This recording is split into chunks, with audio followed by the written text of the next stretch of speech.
A while later, in the hall area, Duke Zevalon asked Duke Sorful, "You haven't found your divine beast?" Duke Sorful replied, "Why are you really here?" Duke Zevalon answered, "For business." Duke Sorful said, "Then start talking about business." Duke Zevalon said, "The strange mineral that was found in your mine, the Judah merchant would like to take a look. I heard you haven't found a use for it yet." But Duke Sorful denied him and said, "I am not giving it to you." As they were talking, Camilla entered. She said, "I've prepared some refreshments for you." Duke Sorful asked, "What tea is that?" Camilla replied, "You said you're having trouble sleeping at night, so I brought you some tea that can help you sleep. And I'll bring you another cup before bed." Duke Sorful was so happy that he asked her to sit and have some with them. Camilla sat down and noticed a divine beast on Duke Zevalon's shoulder. Camilla was the only one who was able to see it because it could not be seen until the head of the house summoned it. Duke Zevalon was staring at Camilla. She offered him tea. He said, "Okay." She gave him some tea.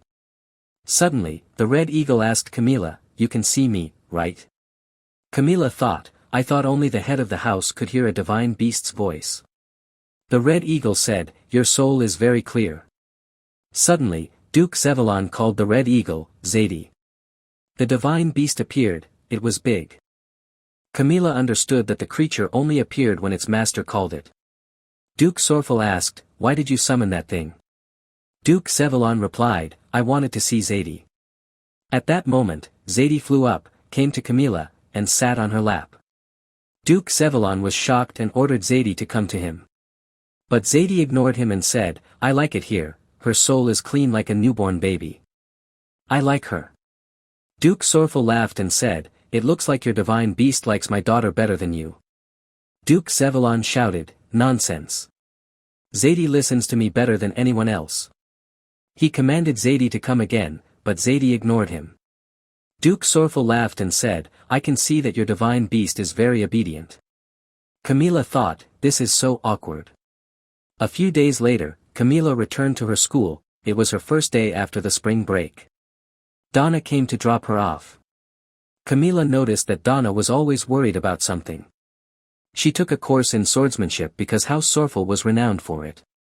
2 members of House Sorful were known to be the Empire's best swordsmen. That's why Camilla chose to study swordsmanship. She wanted to prove that she was a real member of House Sorful. But one had to have the right skills for this sort of thing. Camilla was sitting in the garden. She thought, "The sky is so bright, maybe I'll take a nap." Anyway, Camilla's teacher at the academy never paid attention to her. She thought of sleeping under the tree, but she saw a ghost standing under it. A sword was stuck through his chest. Camilla thought, "It'll all be over if we make eye contact." She considered finding shade somewhere else, but there was no other tree except that one. She walked towards the tree and noticed that the ghost was not staring at her even though she came close. The ghost was continuously looking at the training ground. Camilla slept under the shade. Petro saw this and thought, "She's a different person now." Some students looked at her and thought, "She must be out of her mind to sleep during class." Petro said, "That's enough, let's get back to class." At that moment, Alshan Sephra was walking by. He hit a guy and said, "Were you talking to me?" The boy was terrified and replied, "No, I wasn't talking to you." Sorry. He was from House Sephra, a house from which countless archmages had come. Naturally, Alshan was very adept at magic, and he was also good at moving his body. His only weak point was his personality. He was involved in a very well-known incident this year when a transfer student picked on Alshan without knowing who he was. Alshan beat him until he was unconscious. Suddenly, Petro stepped in between them. He said, "Settle down, there is no reason to fight over this." With a smile, Petro added, "It was a misunderstanding." Alshan scoffed. "What are you, a clown?" Petro said, "That's enough for now, Alshan." "What if I say it's not enough?" Alshan replied. Alshan was about to hit him, but at that moment, their master saw them and asked, "What are you doing there?" Alshan glared and said, "Don't get in my way again," before walking away. After a while, Camilla noticed there were so many ghosts, even in the classroom. The school is seriously haunted, she thought. She considered taking a nap again, but suddenly, the teacher addressed her. It seems you are not interested in my class. Are you protesting against taking my class? Camila replied, of course not. The teacher said, so, you are simply so confident that you can solve these problems. Why don't you come up to the board? Camila thought, she doesn't know I graduated from the best university in South Korea. I was already working day and night on my career, but I never gave up on my schooling either. Also, I have watched Camilla's classes over and over for the past 20 years. She easily solved the problem on the board. Even the teacher was surprised. After school, while coming back home, Camila slept in the carriage. When she woke up, she was already in front of the house, sorrowful. She stepped down and noticed a beautiful sunset. As she was enjoying it, suddenly, Duke Sorrowful called her name. He said, welcome home. Camila was shocked to know that he came out to meet her. I have never been greeted like this before, she thought. She got emotional and started crying. Duke Sorrowful asked, what's wrong with you, Camila? She thought, this is really my first time. No one ever welcomed me home once I came back from school, both before and after I lost my parents. All that greeted me was the cold darkness. Camila smiled and told her father, I am home for the first time in my life. Duke Sorrowful patted her and said, welcome home. After some time, Camila was so embarrassed that she had suddenly cried in front of her father. But she thought, it's okay, embarrassment goes away. Then she changed and went down to the dining room. Ravi asked, why are you so late, you snail? Camila thought, was he waiting for me? She replied, I bet you have never seen a snail this pretty. Ravi asked, where did all this confidence come from? Camila replied, I guess my face. Ravi gave her a bracelet and said, throw it if you see someone you don't like. It's a magic bracelet that ties a person nice and tight. Camila thought, this is an interesting conclusion. Maybe he thinks I am being bullied at school. Then she smiled. After some days, Camila went to the Lake of Spirit. The water was still very cold. Darren said, there are many more who go swimming in this weather. Camila thought, I don't have any more excuses to push this back. According to what the ghost Duke told me, this is where the divine beast egg is. Ludville studied at this academy too, but I think he didn't have the pendant for finding the egg then. She touched the water and told Darren, it's freezing, you liar. Darren said, my lady, the Duke is eagerly waiting for the beast. Camila said, tell him to wait a bit longer. I'll go when it gets warmer. And then she left. Darren told her, I have already figured out where the egg is, so you just have to follow me. While walking, she saw two students there. The boy said to the girl, it is just a cup of tea. The girl, Denise, said, no, I am fine. But the boy was forcing her, he even threatened her using his family's background. The boy grabbed the girl's hand and forced her to go with him. Suddenly, Camila interrupted them. She told the boy, I don't care about your family's background. She doesn't like you. The boy smiled and said, are you alone here? Have you forgotten your status? Get lost. Camila replied, you are the one who should be worrying about your status, Jude. You are 20 years old. You were born of a mistress. Ever since you were little, you have just struggled. 3 years ago, you kidnapped the daughter of a viscount. Your family spent a fortune to hush that up. Last year, you even dared to harass Baron Gillen's daughter. Jude shouted, who do you think you are? How do you know all that? But he didn't know that Darren had told her everything about him just now. Jude grabbed her collar and asked, how do you know all that? Answer me. He said, everyone knows about my history. Then you should too. Don't you think it's strange? Why do you think none of them ever spoke up? Do you think the daughter of the Duke would be any different? Camila thought, what should I do with him? I guess nobody's watching. She removed her bracelet and threw it at him. The bracelet tied him up tightly. The boy shouted, get me down from here. Camila thought, how do I let him down? Ravi never told me what to do and how to undo the binding. At that moment, his friends came over, and Jude shouted, hey guys, get that girl. Camila didn't know what to do now. At that moment, Ludville arrived. He asked, "What are you doing here?" "I was just passing through." Camilla held him and started crying. Ludville asked, "Did you cry because of them?" Camilla played along and said, "Yes." After hearing this, Ludville got angry. He told her, "Step behind me." Camilla thought, if Ludville hadn't shown up, I don't know what would have happened. The girl said, "Thanks, and I'm really sorry you got in trouble because of me." Camilla recognized her. Her name was Lila. She was the real protagonist of the story, the only person who had ever reached out to Camilla. But Camilla had only hated her. They were both nobles who had been adopted, but their lives were totally different. In the past, Camilla had told her to go away. "We were both raised by adoptive parents, but only you turned out well. You get love, why not me? And now even Petro is interested in you." Camilla had even kidnapped Lila and tried to kill her.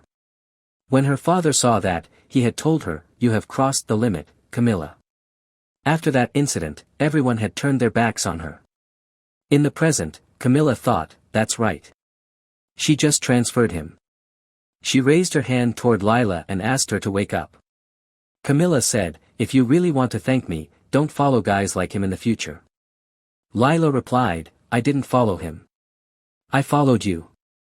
I wondered why you were going into the forest alone." Camilla asked, "Really? Do you know who I am?" Lila replied, "Of course I do. Everybody talks about you all the time, what clothes you're wearing, what accessories you have, your hairstyle, and so on." Camilla thought, do these kids have anything better to talk about? Lila said, "I've been dying to meet you." She held Camilla's hand and told her, "I hope we get along." Camilla thought, what's that supposed to mean? Why was Lila looking for me? At that moment, Ludville called Camilla. He had taken good care of all the boys. He handed her the bracelet, it was broken. Ludville said, "Sorry." Camilla replied, "Don't worry. I'll just ask Ravi to fix it." Ludville asked, "Ravi gave you this?" Camilla replied, "Yes, I think he was just looking out for me. He's my big brother, after all." This made Ludville jealous, and he broke the bracelet even more.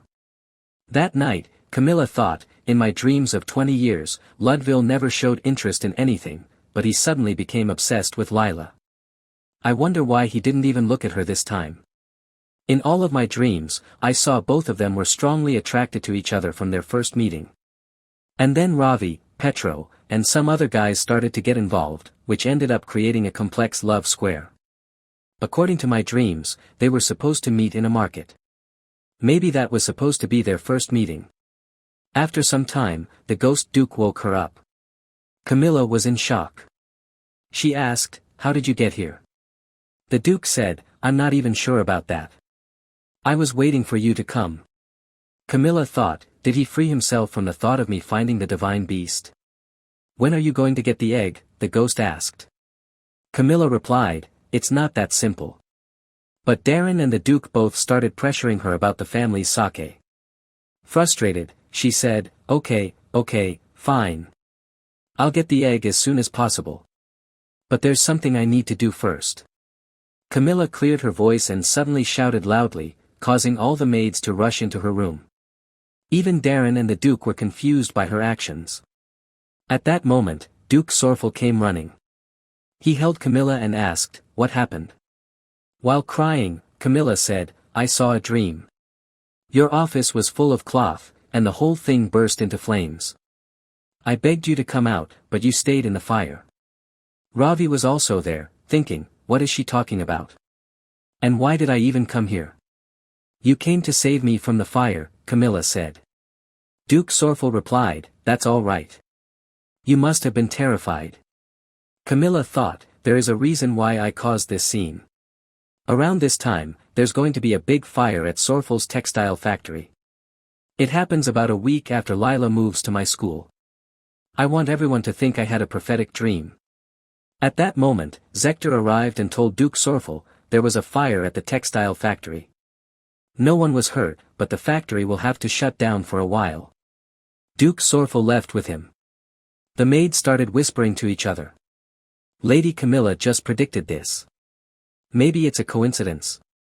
But Camilla smiled, thinking, I've established the first foundation. The next day, she told the Duke and Darren, if I suddenly find the egg, what will people say? They'll ask me a lot of questions about how I found it. And if I told them that the ghost of Duke Sorful told me, they'll think I've lost my mind. That's why I need a foundation that will help support me later. The Duke said, that means you will say you saw the egg in a dream. Camilla replied, that's right. After some days, Camilla met Count Shylon at Sorful House. He was in charge of the textile factory. Camilla told him, you have probably heard the saying, good luck and bad luck come together. She smiled and handed him a present.